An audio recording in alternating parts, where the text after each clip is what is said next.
All right, time for the next talk. Terrified Chipmunk at 3:45. For this one, we've got Let the Right One In with David from Trusted Sec. I'm pretty excited about this one. Some physical security and penetration testing, so I'm interested in this. Any questions that attendees and viewers might have, post in the correct channel, and I'll make sure to proxy those to David at the end. So take it away, David. Appreciate it. Thanks, Voss. As he said, my name is David Boyd, and we're here to talk a little bit about some physical penetration testing and some physical red teaming. I've decided to call this talk Let the Right One In, and hopefully by the end you will understand exactly what that means. So Charles Dickens has been quoted as saying, a very little key will open a very heavy door. And as we go through this talk, you'll understand that all the locks and guards and things in the world may not matter if certain things just aren't working as they're supposed to. And oftentimes all it takes is some very unexpected bits and bobs or a very little key to get through some of even the most secure doors, quote unquote, out there. So a little bit about me. Who am I? As I said, my name is David Boyd. I'm a Christian first and foremost, which just means that I am a sinner saved by grace. I'm a senior pen tester and red teamer with Trusted Sec. I was in the Army for a while, and I've worked in all sorts of different facets, from retail, government, finance, the media, worked for the energy sector, and then I got tired of sitting in cubicles all day and decided to become a consultant. I'm also a husband, father, and a huge geek and a big gamer. And I like bad hacker stock art there. My wife lovingly made that for me when our son was a newborn. So first thing to go over, and it kind of helps to have a basis to set for the rest of the talk. Red teaming is not the same as penetration testing. And I know that is a very volatile subject right now. So thank you for coming to my TED Talk. But no, really, pen testing and red teaming are two very different tests that go on. There are quite a few differences between them. They are not the same thing. And I know that could be a heated point of debate, but hopefully this will help break it down and make it a little easier to understand. And we have to kind of start from here to understand the differences between physical red teaming and then physical penetration testing. So with penetration testing, we often call this an assumed breach. This is, a bad insider or device that's already been left behind or something like that. It's essentially an authorized cyber attack on systems and networks. It's usually used to evaluate and give IT admins and things visibility into the security of their systems and network. It's used to identify and exploit those vulnerabilities. It's usually pretty short term, so 1 to 2 weeks. There's more general coverage. It's not going to be as stealthy.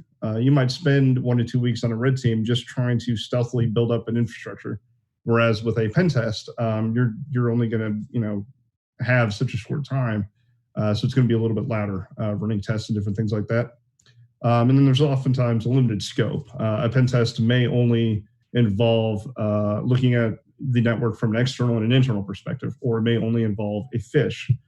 Whereas with a red team, this is not an assumed breach. This is more of a goals-based approach. This is typically saved for a more mature organization that has had several pen tests already leading up to this, or have had several years of security remediation and different things like that. It's usually used to perform and evaluate the entire security stack. So during a red team, you're not necessarily out there necessarily looking for unpatched systems. That may be part of it, but that's not all. You're really trying to test an organization's detection and response capabilities. You want to see if their EDR stack is working. You want to see if their blue team is awake and paying attention. You want to see if there's logging, different things like that. There's going to be more coverage involved with this. It's usually longer term, sometimes 6 to 8 weeks, sometimes longer. There's much more stealth involved. And we've had some red teams where the moment we got caught, that was it. It was game over. That was the end of the gig. There's a much broader scope. And what that means is for a red team, there may be phishing, external, internal, vishing, where you call folks up on the phone, and sometimes physical. And that's what we're here to talk about today. Oftentimes, you'll get a CISO that will go in and say, yeah, we're ready for a red team, but we don't want fiscal and scope. And we'll talk about more of that here in a second. So a physical penetration test is a little different from a physical red team. This is used to measure the strength of the existing physical controls. And essentially what physical penetration testing is breaking into buildings or different physical sites. It's more objective oriented. When you talk to your sysadmin or a CISO or something and you're getting this scheduled out, they may give you a set of objectives like getting into the server room, getting into my office and leaving a note on my desk, different things like that. Additionally, it may also be used to test the employees of the organization. So there may be some social engineering involved, or testing the guards, for instance, to see how well the guards are reacting to an unknown individual. This will generally give you more visibility throughout the organization because you're going to be going through and testing different doors, testing different bypasses and things like that. And typically what we like to do is we'll do a walkthrough and demonstrate some of the attacks that we used after the physical pen test is done. And we'll typically work with facilities as well as the IT admin team. So that way everyone can get involved and we can start those conversations between the two. Now with a more covert red team penetration test, physical penetration test, the primary focus of a physical red team or a covert red team, it's got several different names, is to further the goals and the objectives of the overall red team engagement. So if I'm doing a red team physical, my goal essentially is to get on site and do whatever I can to get the red team more information, a foothold, a bigger foothold, what have you. This will typically involve more information gathering. So I might spend several hours a night on site after hours, combing through folks' drawers, looking at their keyboards, looking on monitors and things like that for passwords or sensitive information that may be left out. Typically involves dropping one or multiple rogue devices on the network. You might plant some keyloggers around, some rubber duckies, different things like that. Might sit there and run some wireless attacks to see if you can get in over the wireless. A lot of it is spent attempting to evade or bypass network access controls. And then typically, we like to include a lot of this after hours. So if I can go in at 4:45 in the afternoon as folks are leaving, and then I have the whole evening there in the building to myself, it's just me and the cleaning crew, that gives us more time to really kind of comb through and run some attacks and plug some rogue devices in, leave some things around, and really do a good thorough job and come away with as much information as we can, all again with the objective of furthering the red team engagement. So a quote I often hear is, well, we're ready for a full scope red team, but we don't want to include physical. And some of the reasons that I've heard, it's too expensive, right? There's an engagement budget versus the threat model. And when you add physical and scope, obviously there's going to be a little more expense bolted onto the back end. I've also heard that it's too scary and that it might frighten employees because they see an unknown individual that's coming in and they don't recognize it and things like that. I have heard that it's too much extra work because at least with Trusted Sec, with my organization, we require that whoever the point of contact is always be on call at all times.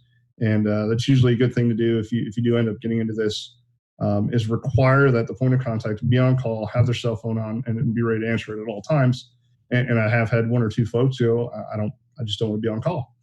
Some of the other reasons, we have guards, badges, and locks. Well, I've talked my way past guards. I have cloned and successfully created badges, and I have bypassed a lot of the fancy locks out there. And then the one that really bothers me is, well, we know it's an existing problem, but we don't really want to mess with it. And that's a huge problem. If you know that the house is on fire, you don't stand there and go, oh, well, it's burning. No big deal. You put the fire out, right? If you see someone choking, you don't go, oh, he'll be fine. You go over there and help them. You've identified that it's an existing problem, and that's great. Well, now the next step is to go forth and try to fix it. So my quote is, you should absolutely allow me to try to break into your building. This is, you've all seen this comic before. This is a nice visual image, kind of going back to the, oh, well, we know it's a problem, right? The CISO's sitting there. He knows that everything's on fire. Oh, it's good. We're good. It's okay. and then I end up in your server room. Now, with this being, let the right one in, hopefully by now you've understood that hopefully at this point, it's me getting into your server room, or it's one of my team, or it's somebody that you trust, as opposed to a bad actor or somebody that's out there to do something malicious, nation state actor, different things like that. We're hearing more and more within the last few years of these different nation state actors and things where there was actually a story a few years ago, I believe, where a nation state actor had targeted this company, and they were working on them for several years, doing phishing and different things like that, kind of a slow boil. So they took one of their bad guys and had them apply for a job at this company, and the company had hired them and brought them in and brought them on board, gave them a company laptop and a cubicle and everything else. And he was there for 6 months before he even did anything. But he started, stealing data and doing all sorts of bad things. And it took them years to sort through the mess. And they didn't find out until much, much later that it was the guy that they had hired, several years ago after he had left with, a bunch of their data and caused all sorts of disruption of service. So these are not unrealistic scenarios. These things are happening all the time and more and more in frequency. So some of the things that we're going to be talking about in terms of fiscal bypasses, the rec sensor bypass, it's kind of a classic one. We're going to talk about latch exploiting. We're going to talk about under the door and over the door tools for those nice lever doors that you see environments all over the world. We're going to talk about some badge cloning, RFID shenanigans, things like that. And then tailgating and social engineering, some of the ways that we've gotten that way. A general reminder, none of this is wizardry. This is not magic. This is not voodoo. I've been breaking into buildings since probably elementary school for fun, even when I shouldn't. It was always very cool for me to try to get into places that didn't belong. And first responders, locksmiths, maintenance guys, facilities guys, they've been doing these techniques and more for years. When you become a firefighter, they literally lead you through classes, or a first responder, they lead you through classes on how to try to get through doors so that you can get to the people that you need to rescue and get out of there. And the old adage of just take an axe and break it down is not the case anymore. They're trying to figure out non-destructive ways to bypass doors to get in and rescue these folks. So folks have been doing this for a real long time. So some of the tools of the trade that we use on site, and when I'm doing these physicals, whether they be red team or otherwise, if I'm going in as something like a utility worker, or if I'm there and I say, hey, I'm with Comcast or whatever ISP that you have, I might have a clipboard and a tool bag. If I'm in an office, like a law office or a bank or something, I might be in a suit and I'll have a nice little laptop bag and a nice little leather portfolio. And they look innocuous enough, these aren't anything super expensive. You get them on Amazon, eBay, things like that. The problem is you crack them open and there's all sorts of goodies inside. So all of this fits into my little laptop bag and in my little zipper portfolio here. All sorts of different tools. So, canned air, nice little CRAT there for loading doors. I've got a badge cloner, a smaller badge cloner there for running badges. Some, bypass tools, some, plastic shims, different things like that, double door tool, under the door tool, and then, a nice little long range cloner that I wear on my hip. So, walking in looking like this, totally innocuous, but this, most of the time with all of this, I can get through and into any building that I want to. There are a couple different things I may swap out, depending on the engagement and things. But for the most part, this will get you in to, I'd say probably 90% of the places out there. So the first thing is let's talk about some doors and some of the vulnerabilities that we see in relation to doors. A lot of the different things we see are improper installation. Doors that either were not hung properly over time, or somebody took a shortcut when they were hanging them, whether to save on time or on cost, different things like that. We see improperly installed doors everywhere. We also see door hardware that is worn out over time. Just like anything else, those doors are open and shut all day. and eventually things wear out, as well as the foundation may have shifted over time.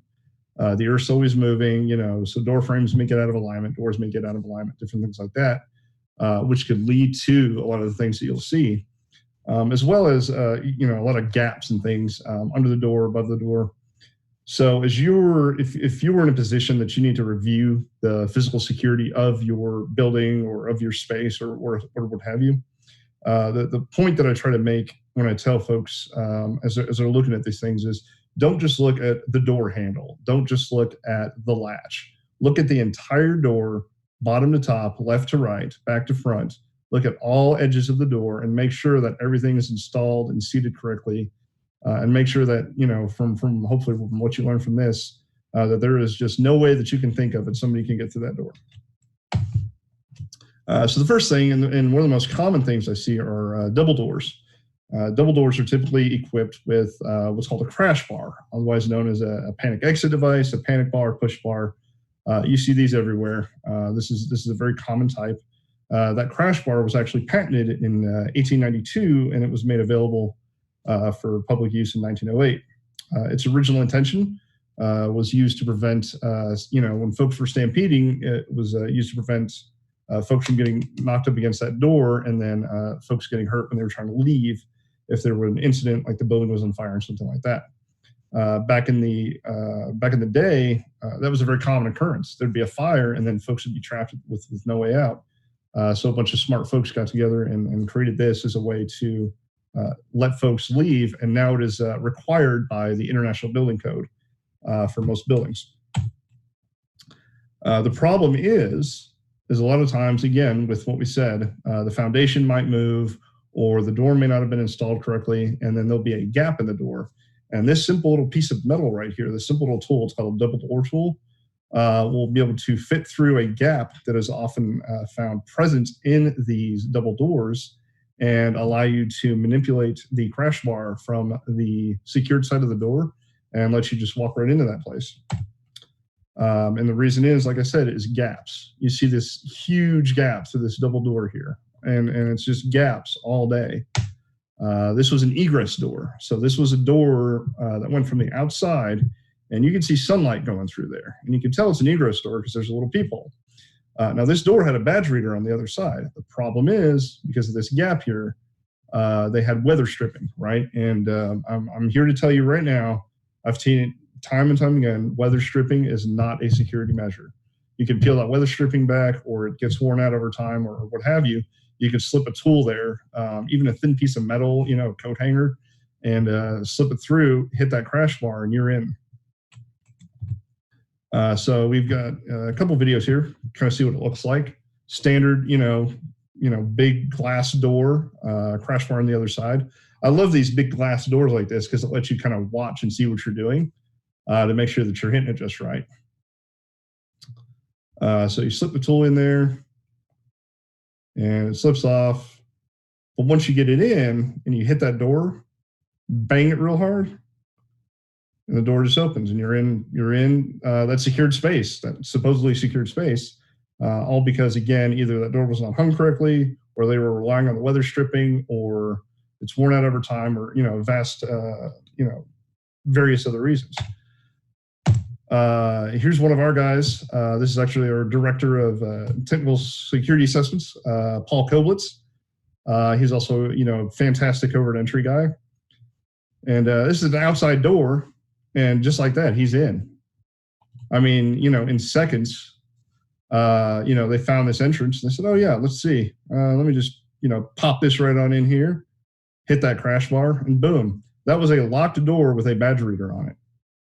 And they're just able to walk right in the building, and then they were able to get to this other door using another technique here.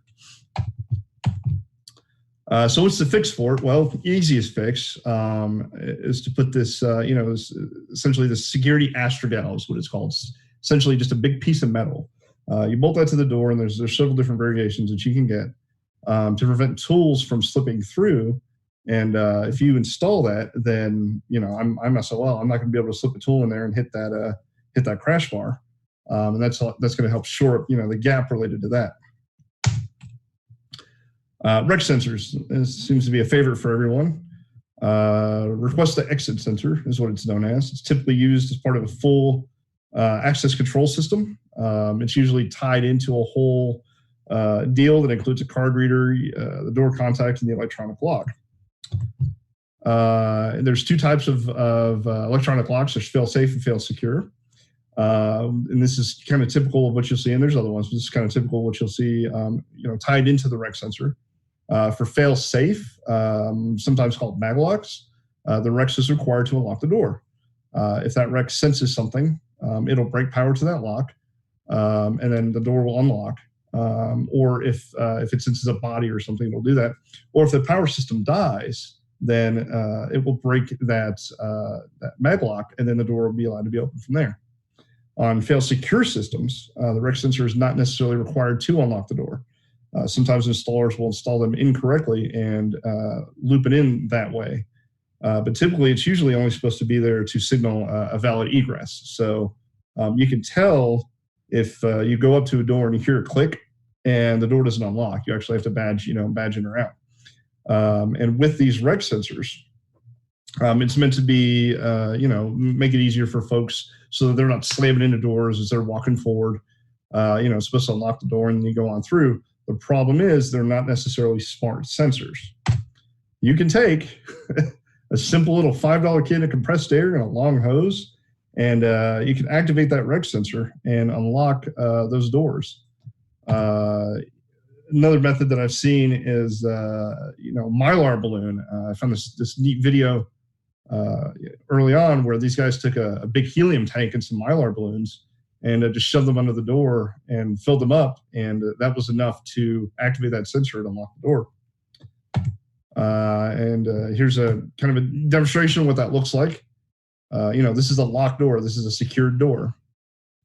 My little fake badge doesn't work. Can't unlock it. So there's a sensor up in the ceiling there. Blast it with some air, and I'm in. And it takes no time at all to do this. And these are found everywhere. Again, the way that's supposed to work is that sensor sees somebody coming from the other side, and then you can grab that handle and pull that door open without having to badge out. The problem is there's a gap in the door, sensor's there, you're able to hit it. So similar to the double door tool where you put the security astrogel on there, that can help prevent some of that. It's never recommended to remove the sensors. Usually it's better to reposition them. You can get up on a ladder and move them around and have somebody on the other side, kind of spraying it and doing things like that. That can help, as well as reviewing to make sure that it's actually tied into the system correctly. But it's never a good idea to remove them. They're there, and ADA often requires different things like that to be put into play. So for door latches, that's another very common vulnerability that we see. So door latches, again, either incorrectly installed, or the door has shifted, or you've got the wrong latch plate. There's all sorts of different things involved with doors. If the right strike plate is correctly installed, that goes with the door handle hardware, and the deadlock plunger or the dead latch plunger, it's called different names, is actually seated in where it's supposed to, then that will prevent the tools that have been used for time immemorial from being able to push in there and manipulate that bolt and open that door. The problem is, and this is a good little photo, the problem is that little dead latch button or dead latch bolt or deadlocking bolt is oftentimes never fully depressed when that door is closed, again, because of improper installation and things like that. And if that button is not fully depressed, you can take any number of tools or screwdriver, thin piece of metal, what have you, manipulate, that latch and open that door. So what, you say, oh, well, we got badge readers, we got keys and things. None of that matters if the door's not, installed correctly or not closing correctly, because you can manipulate right past it. You've seen in movies back in the day, the old credit card trick, where folks would slip credit cards in and open doors and things. It was because of this problem right here, and that's still prevalent today.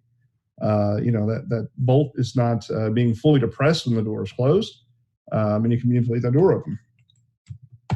some of the tools that we use to do this. Those are just little pieces of plastic. Those are just little plastic sheets that you could buy. I think they're like $5 or $10. These little thin hooks. You can hook it, from the other side, twist it, pull the door open. I carry this thing around in my wallet. All this is easily accessible. Sparrow sells a lot of it.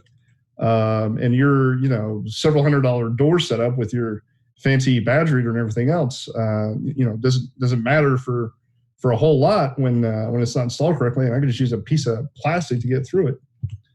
All day we see, either incorrectly installed or worn out doors with latches that aren't latching correctly. And I'm just using one of those little pieces of plastic. You can use a piece of trash and get right through it. You can see there's a badge reader on that door. Oh, we got a badge reader. Well, it's not installed correctly. A lot of installers will put the badge reader and the door handle hardware on the door, but they'll use like a universal strike plate. They'll use a strike plate with the big, huge honking hole because they know that it fits everywhere and it saves them time and it saves, sometimes it can save money. But the problem is if you put a universal strike plate on and the door handle hardware doesn't match, that bolt's not going to sit in there correctly and you're going to be able to just pass right on through. Same thing with these nice push button, doors that you see. Oh, it looks fancy. It's a push button door. Just pass right through it with a piece of plastic. Side note too, some of the older push button doors like this, you can use a heavy or rare earth metal and slap that puppy to the side of it.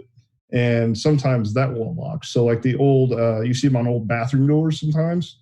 If you slap a piece of that big rare earth magnet on the side of it, it'll unlock it and you've got access to it. Again, all day, just worn out. I mean, look at this size of that freaking hole. Just worn out doors, doors not closing correctly, doors not sealing correctly.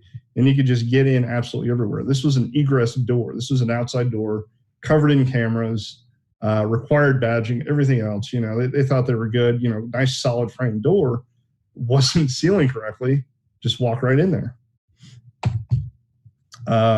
So kind of echoing back with the, like I said, with the firefighters and first responders having done this, there are videos all over YouTube of the different tools and techniques that firefighters and first responders do. And this company out of Seattle created this tool called the CRAT, the Seattle Rapid Access Tool. And I recorded this video. I thought it was perfect. Shout out to those guys because this just shows all this does. They're not sitting there. They're not picking locks. They're not blowing doors off the hinges. They're not kicking doors in. All they're doing is taking advantage of the door either being installed incorrectly or some of the hardware being worn out. And this is kind of cool. I like this. So he's just in. Then they've got these. We've got these plates here. So that way you can't manipulate the latch or anything. Well, you just sneak behind the plate, pop the door open. Right. Same thing. We got this plate. We got this gate. Well, okay. You just sneak behind there and boop, door's open, right? All day long. These nice little fence things here, same thing. Just pop it right in there. So you can put a latch guard, I think is what they're called, those plates. You can put a latch guard on the door, but if the door is not installed correctly, or again, if that bolt is not fully depressed when the door is closed, you just pop right on in there, just all day. And you can see they're not using wedges. They're not using. They have those inflatable wedges that you can put in and hand pump, and those will help kind of push the door open so that you can get tools in there. And what that's used for is again to get that security pin to stop depressing all the way, so that we can get a tool in there and open that door. They're not having to do any of that. They're just slipping that tool back in there, taking advantage of the door not being, working correctly like it should. And they're in non-destructive entry all day long. I love it. It's great. That tool is fantastic. So another door that we see very common are those lever style door handles. Again, this is because of ADA regulations and things. If you go into an office anywhere in the U.S. now, you're not going to see doorknobs, I should say. You're going to see those lever style door handles that you pull down on. And again, this is because of different building regulations, building code, ADA, different things like that. And they work great. The problem is there's usually a huge gap under these doors, as you can see here. And you can use this, thin piece of wire and metal, slip it under the door, and manipulate that door handle from the other side to pull that door open. And one day I'm going to get a good video of that, but it's hard to record both sides of it. But so the fix for that, again, you see the gap here. We've seen a couple different things. You can put a piece of wood or a wood block or something on the door. That was kind of a quick and dirty fix that we'd seen out in the wild, and that prevents that arm from swinging and hooking the door handle here and pulling down on it and opening it from the other side. A little more expensive things. If you start looking for dynamic door bottoms, you can install those where when the door is closed, that door bottom comes down and stops things from slipping up underneath it. They make different things with door bottom shoes, sweeps, and things like that. Again, with regards to the security of the door, weather stripping is not a security measure. You'll see some that have like a plastic weather stripping underneath, and that's not going to do anything for you. If I can get that under the door tool underneath and whack that door handle, or even over the top, then I'm just going to get right on in. So the block thing was kind of neat. We liked seeing that. We thought that was pretty cool. So moving on, talking about badge cloning and RFID. This one's a lot of fun, and this one gets us in quite a few different areas. There are a number of businesses in the U.S. that have these nice little badges. And the problem is the most common badge technology out there, even to this day, is called low frequency, or LF. LF badges don't encrypt data. They actually transmit the data in clear text, which makes it easy to read, clone, and then replay those badges. So that laptop case that had my nice little badge cloner inside it, that's got about a 3-foot radius. So I can take that badge cloner and turn it on and have it on my hip. And as folks are sitting in the line at Starbucks, as they're sitting in the cafeteria for lunch, as they're getting out and going to their car, smoke cigarettes, smokers area, different things like that. A lot of folks wear their badges around their hips or around their chest and things like that. And that's, badge cloner that we've built, it's based on the Bishop Fox model, has about a 3-foot radius, and it's super easy to just sit there and just grab badges all day if they're LF. And then I just go back out to my car, take my Proxmark, and write to a couple of blank badges, all the badges that we've been able to capture, and see where I can get in. And oftentimes it'll at least let you into the entry door, if nothing else. But once you're in, you can go hiding and different things like that. A couple of setups that I've used, and this is a great little graphic that shows, I could just have our homemade little badge cloner here, put it on my hip, and then grab folks, even if it's in their wallet and different things like that, and grab folks' badges and credentials and things, and use them to try to get in to places where I really shouldn't belong. Another method that I've used is cloner in a cup. So I've got my coffee mug, and I've got my cloner in there ready to go. And as folks are going up to the coffee pot and different things like that, I might set up the coffee, hey, cheers, and get it close to their chest or something. And that's gotten me a couple reads in the past because, you just have no idea what's in the cup. They're just like, oh, yeah, happy Monday. Cheers to you. Another great way we get in is with social engineering and tailgating. Folks, especially in the U.S. and overseas, as a general rule of thumb, we're very friendly. Mama raised us to be nice, and we're nice to folks, and we don't want to challenge folks. Challenging folks can be can make people very uncomfortable. They often, they don't want to insult folks, different things like that. So you can prey upon that nicety. It's not a weakness, but you can prey upon it and try to convince folks to just let you in. I got into a large media company one time because I had a big stack of donut boxes, and I was pretending like, I can't see, and they're tipping over and stuff. And folks are more than happy to just hold the door open for me. Oh yeah, come on in. And then as I walk by, I go, hey, you want a donut or whatever? And was able to get in there and just wreak all kinds of havoc. That is more common than you would think. And the donut trick, as old and goofy as it sounds, it still works even today. It's great. And it's all just taking advantage of folks' niceties. Tailgating is another thing.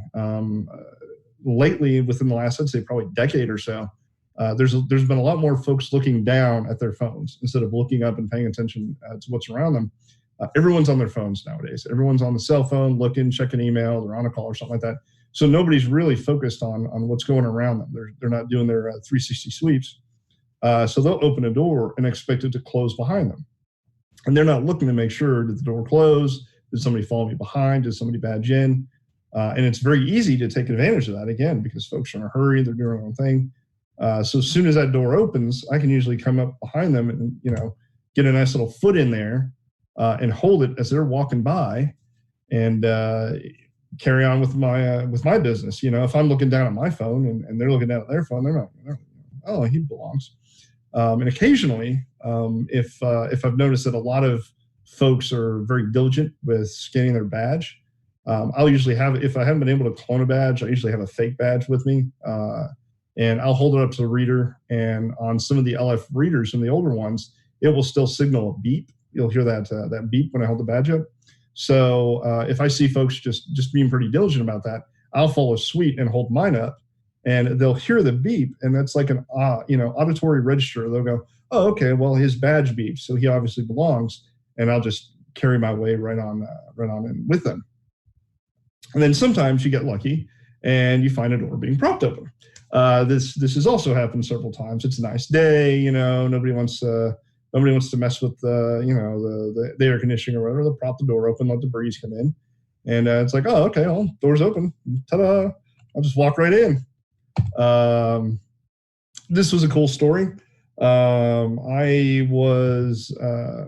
were brought in to do a red team for a large, I believe it was an audio recording company out in California or something. And this was part of a full scope red team. So we weren't able to really do anything from the outside. So typically a red team will involve trying to get in from the outside, or external fishing, different things like that. And we had exhausted, several resources for several weeks. None of the fishes were hooked. They were locked down pretty good from the outside, from an external perspective. MFA on everything. We weren't able to find any clear text creds on like GitHub or anything like that. So we thought, okay, well, next step, it's been a few weeks. Let's send Boyd in, see if he can get in. So I brought all my tools with me. In this case, I was going in as a contractor for an IT company, I think that was around there. And I'd already been, hired, quote unquote, to go in and work on their systems. So I brought all my tools and I brought my cloner, different things. And I thought, okay, well, I had done my OSINT and looked on Google Maps and driven around the building. I thought, okay, I see a couple doors that I can, manipulate and mess with if I need to. But in this case, I didn't need to. I literally parked in the employee parking area and followed somebody as they got out of their car and just started talking to them. It was a good morning. The weather was nice. So, talked about, hey, how was your weekend? The weather was good and everything like that. Talked about our kids. I assumed that they had kids. So I just kind of went out on a limb. Kids doing good. Enjoying the summer. Oh yeah. Kids are great. They're driving me crazy and things like that. So in the time it took to get from the car to the doors, we had developed enough of a rapport that I was able to literally just follow them through 3 or 4 different locked entryways and get right into the building. And I like this picture because the security camera caught me going in through that building mid stride, and I thought it looked really neat. But I didn't need any tools at that point. I literally just tailgated through, all 4 security doors, as it were, and I was right in the heart of their building. I was able to find an empty cube, drop a rogue device on the network, and we were able to obtain internal network access at that point relatively quickly, and get all sorts of goodies, recording contracts and all sorts of sensitive information with that gig. So preparation. If you're going to go out and you're going to try to do a physical red team, physical pen test, you got to do some preparation. And the first and most important thing you need is a get out of jail letter. You have to have that letter. Under no circumstances should you ever be on site without it. Trusted Sec has actually publicized all the letters and all the verbiage that we use. It's on our GitHub. So if you need any help with writing that or anything else, you can pull those resources down. They're totally free. And we made those available to the public because of the incident with the coal fire guys from a few months ago. If y'all remember, they were authorized to do a test, and they were doing the test, and they had their get out of jail letter and different things like that. But circumstances notwithstanding, they ended up getting into some trouble. I believe that whole mess got cleared up later, and that's going to make for an absolutely great story and an awesome awesome movie at some point, I think. But they did all their due diligence, and it still came back and bit them in the butt. So with that, the lesson being, you can never be too prepared, so it's better to be over prepared. The next point is OSINT. I might spend several days before I ever even go on site just doing open source intelligence gathering. I'll look on social media, LinkedIn, Facebook. I'll look on the company website. I'll do Google Maps and do a drive around of the building several times virtually before I even go on site. Social media is a great place to look for different things like employee badges. If they've got a big Facebook presence and they're taking pictures of like, oh, this is Deborah's birthday. Oh, this is the big company party. Different things like that. Oftentimes you'll be able to catch, a candid photo of one of their employees, and there's an employee badge hanging on their chest, or there's an employee badge hanging on their hip. And that will give me the opportunity to take a picture of that and replicate it here at the house before I even go on site. And I'll print it off, stick it in my badge holder, and now I'm one of you. Now I'm an employee of Company X, as well as company names. It's good to have a couple names that work there, so that if you do get approached, if you do get talked to or something, you can name drop. Be like, oh, I'm working with John over in IT. And that's typically, at least in my experience, enough that lets people kind of breathe a sigh of relief. Oh, he name dropped. He obviously belongs here. He knows what he's talking about. And then I put this drive-through Uber in there. Often, I've seen more and more now where a lot of companies, especially banks, are putting license plate readers at the entrance of their driveways. And they'll have your license plate scanned, and whatever information, if it's stolen or whatever, is sent to the security desk so that they already know what the car is, what time they checked in, different things like that. So I've found that it's a good idea, especially if they have, gates and different things like that. I might do a drive-through with an Uber driver. I'm going to have an Uber driver just drive me through there and go, oh yeah, I'm in the wrong place or whatever, just to kind of get an idea, a layout, look at the building or whatever. So that way, if any sort of, scanning or car recognition technology is used, I'm able to kind of bypass that in a way and not show my hand too early, as it were, in the engagement. Pictures of some of the things we look for. Again, there's the Trusted Sec physical docs on our GitHub if you need them. Employee badges are absolutely everywhere. Employee shirts. I've gone on eBay for numerous engagements and bought an employee's old shirts that left the company, or they grew out of them, or they didn't fit, or whatever. And then I just throw that employee shirt on that's got the nice logo on it, and I'm now one of you. And I've had several engagements where I'm wearing an employee shirt and I've got a fake employee badge. And during a debrief or an outbrief or something, the guard will stop and they'll go, "But wait, we didn't issue that badge. Who issued that badge to you?" And no, nobody issued it to me. I just printed it off and found this stuff on eBay. You'd be surprised how common that is. So you've bypassed all the securities in place. You've gotten through the door. You're in the building. It's after hours. You've got all the time in the world. It's just you and the cleaning crew. What do you do now? There's all sorts of different things, and a lot of these are more related to the red team side of the house. But I like to plant devices. I like to plant rogue devices on the network. I'll perform additional recon. I'll start digging through folks' trash cans, flipping their keyboards upside down, looking in drawers and things to look for things like passwords. Passwords written on sticky notes is still very, very prevalent. I'll try to, most of the time, lock picking isn't necessarily needed. Especially with filing cabinets. A lot of filing cabinets still use the CH751 universal key that you see for absolutely everything. So I'll crack open some filing cabinets, see if I can see any sort of sensitive information. There may be emails and things printed off in there, different things like that. There's a new bad USB attacks. I've got several rubber duckies from Hack5 that have some good payloads loaded on them. so that we can, if we find any unlocked terminals and things, we can run these payloads and gain command and control over those unlocked terminals. Sharkjack and Mousejack attacks are great. Bash bunnies. We'll plant keyloggers on certain machines that we know are higher profile, the IT admin, different things like that. And there's, they're nothing super fancy. They're just little, just little USB keyloggers, cheap, inexpensive, and they do a great job. There's also the new OMG cable that looks really cool. It looks like a standard, iPhone charging cable, but then you can do all sorts of nefarious things with that. And we'll also run some wireless attacks, or I might leave a rogue wireless device behind if I don't think they have any sort of detection in place for that. This was an interesting story that just came out today. Apparently, some bad guys had mailed out several hundred malicious USB dongles that had bad USB exploits in them.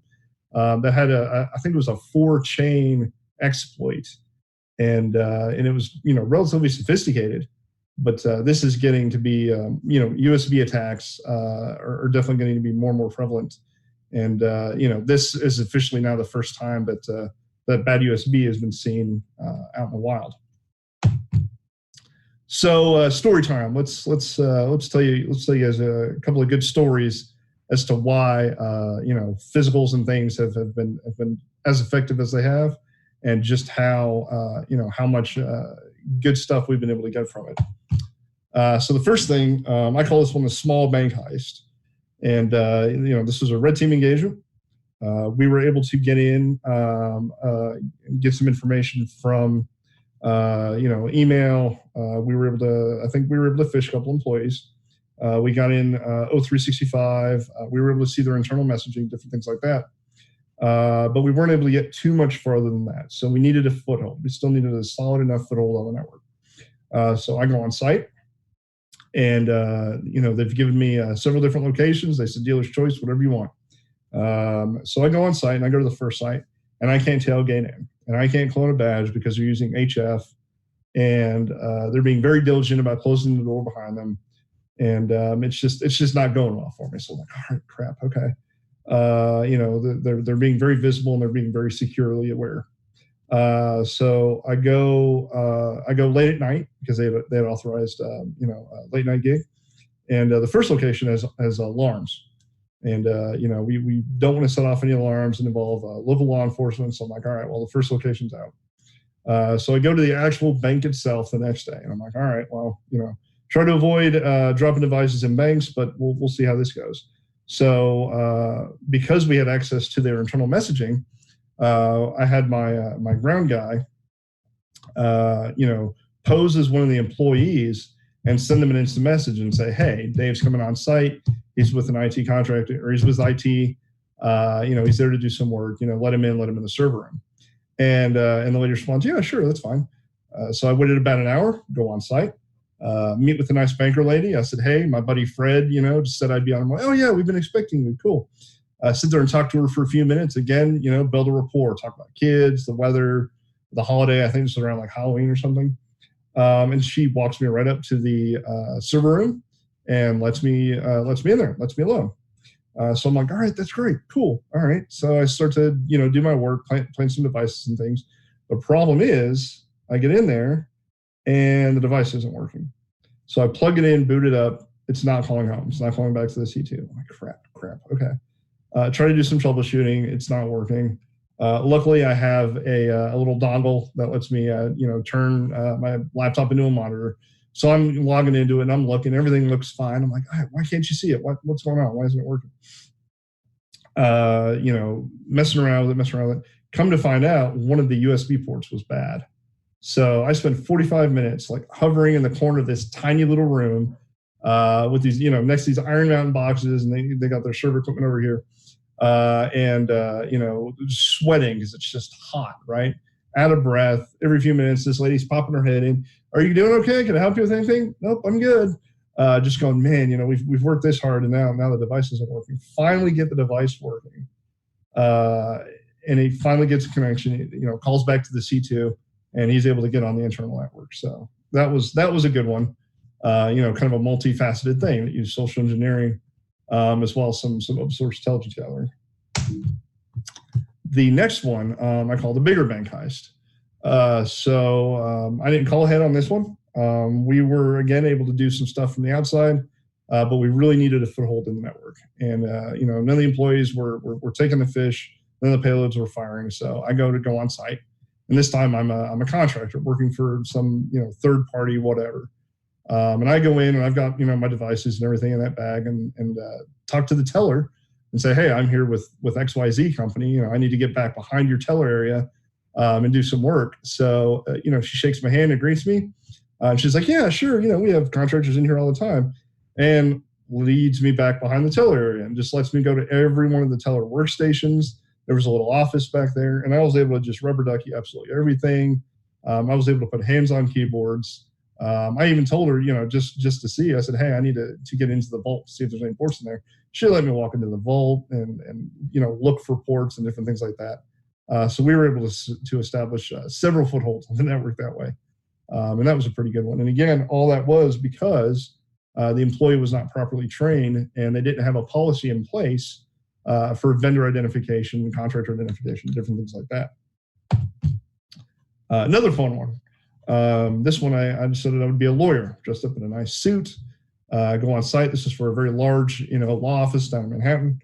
And I show these turnstiles here because these are typically relatively easy to bypass. Normally you have to sweep your card over the top. But sometimes you can just walk around them, squeeze through, hop over them, whatever. The problem is what you don't see is that there is a guard stationed at every one of these turnstiles. There's a guard sitting just right here out of view, watching those turnstiles, and wasn't able to get a good clean badge clone, so couldn't go that way. And their visitor policy was very robust. They were not going to let me up there.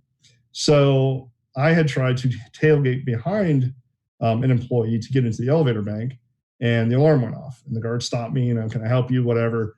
Tried to sweet talk my way past the guard. He was just not having it. He was just, nope, you're not getting through here. So I back out, and I'm like, oh, okay, I'll figure out what's going on.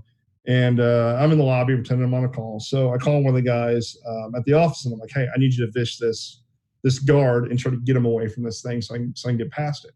Otherwise, he's going to throw me out of the building.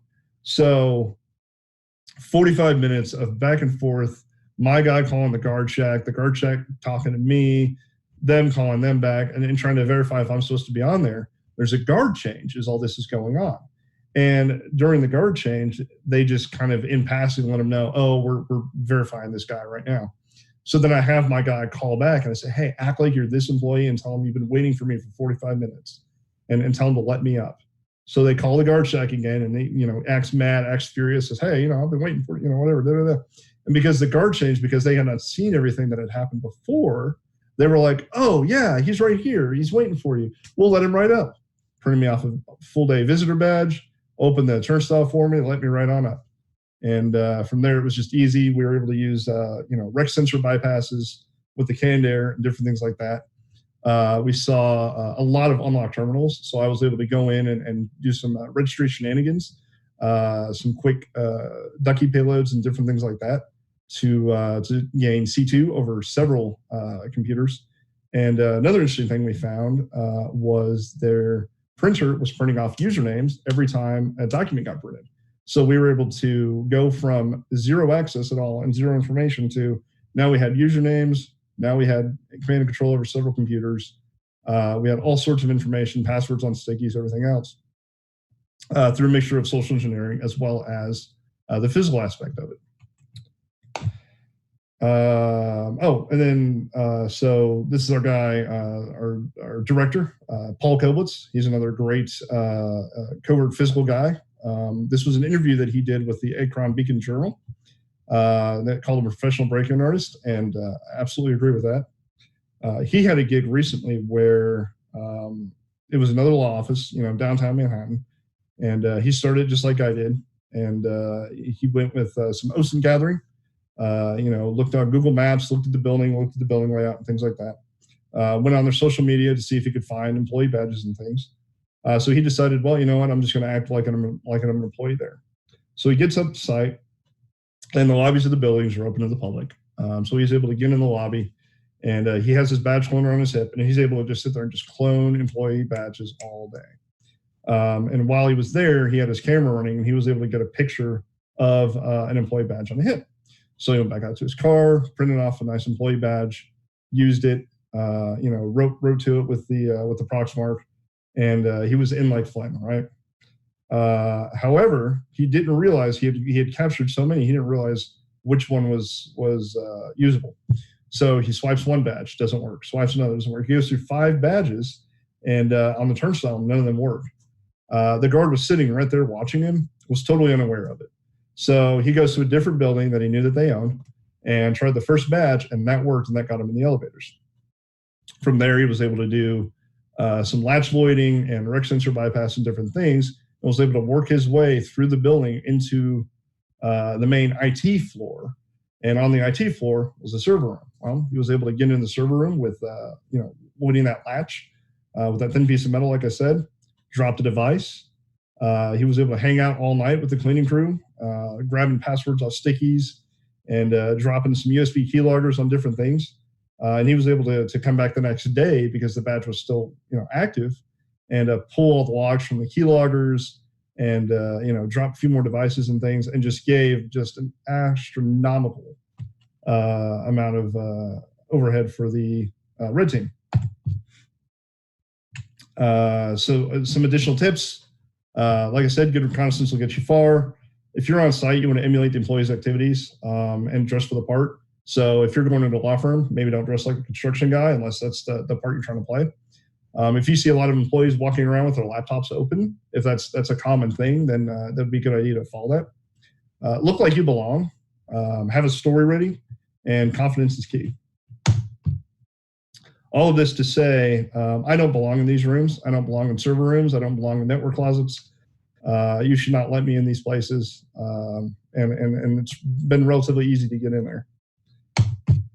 A couple of, some recommended reading here. We've got a great blog on the Trusted Sec site. Jason Ashton has written some, Paul Koblitz and myself, as well as some great books from Chris Hagney, Jason Street, Kevin Mitnick. Those are all great social engineering books. And then that's a way to contact me. So thanks you guys for coming out. Thanks for joining us. Appreciate the organizers of KernelCon. Thanks so much for having me and listening to me ramble for a while.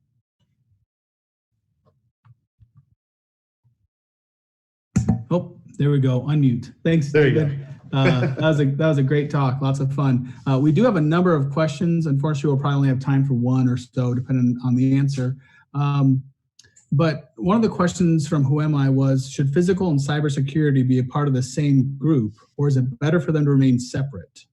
So that is actually a great question. I think that physical and cybersecurity should at least be married. If for whatever reason the organization, you can't have them in the same group, then they should at least be in the same email chains, should at least start attending the same meetings. Your facilities guys and your IT guys, if they don't know each other on a first name basis, in my opinion, you're doing it wrong. If you're an IT admin, take your facilities guys out to lunch. Take your building guys out to lunch and really talk to them and really figure out, what their challenges are, what their struggles are, and then tell them some of your concerns, some of your thoughts, some of your processes. Because there is that disconnect, right? Oh, that's just the facility guy. Well, the facility guy is the guy that's in charge of your doors. He's the guy that's in charge of your rec sensors, in charge of your locks and things. So he needs to be as involved with the overall security of the network just as much as the IT guys. In my opinion. I think that was great. All right. Well, thank you very much. David, if you have time, like I said, there are more questions. If you could jump in Discord and maybe the hallway channel for Terrified Chipmunk. But this was great. Thank you very much. And we're going to jump into the next talk in just a minute. So thanks, David. Thank you, guys. Have a good one. Have a good one.